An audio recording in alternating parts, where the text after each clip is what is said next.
Belakangan kisah pilu seorang kakek viral di media sosial usai dibagikan akun Instagram @wali_umat. Dalam video tersebut memperlihatkan seorang lansia duduk di pelataran masjid.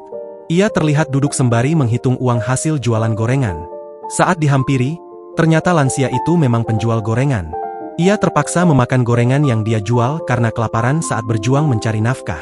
Diketahui lansia itu bernama Abah Oha, usianya 83 tahun. Namun ia masih mencari nafkah untuk menghidupi dirinya dan sang istri. Ia ternyata hanya hidup berdua dengan sang istri karena tidak memiliki anak.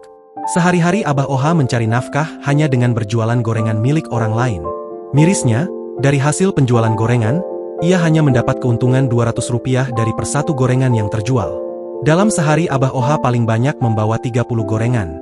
Artinya jika gorengannya terjual semua, Abah Oha hanya mendapatkan uang Rp6.000. Abah Oha rela menjajakan gorengan keliling hanya untuk membeli segenggam beras. Tak jarang pula, Abah Oha hanya bisa membawa uang kurang dari jumlah tersebut. Akibatnya ia terpaksa memakan gorengan yang ia jual karena kelaparan. Bahkan pilunya, jika uangnya belum cukup untuk membeli nasi, terkadang Abah Oha dan istrinya tidak makan selama 2 hari. Kemalangan Abah Oha bertambah karena kondisinya. Ia berjualan dengan kondisi sakit stroke hingga membuatnya kesulitan berjalan. Namun karena kebutuhan dan rasa tanggung jawabnya kepada sang istri, Abah Oha masih berjuang berjualan gorengan keliling demi bertahan hidup. Kisah pilu Abah Oha ini pun viral dan menuai perhatian warganet. Tak sedikit warganet merasa prihatin dan iba atas nasib pilu yang dialami Abah Oha tersebut. Download Tribun X sekarang, menghadirkan lokal menjadi Indonesia.